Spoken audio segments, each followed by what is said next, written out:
Stop waiting. Waiting for motivation. Waiting for confidence. Waiting for the perfect moment. It's not coming. The truth is simple. Nothing changes until you move. The fear won't disappear.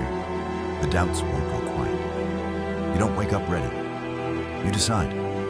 You move while your hands shake. You work while your mind screams quit. You show up when it's uncomfortable. That's how discipline is built.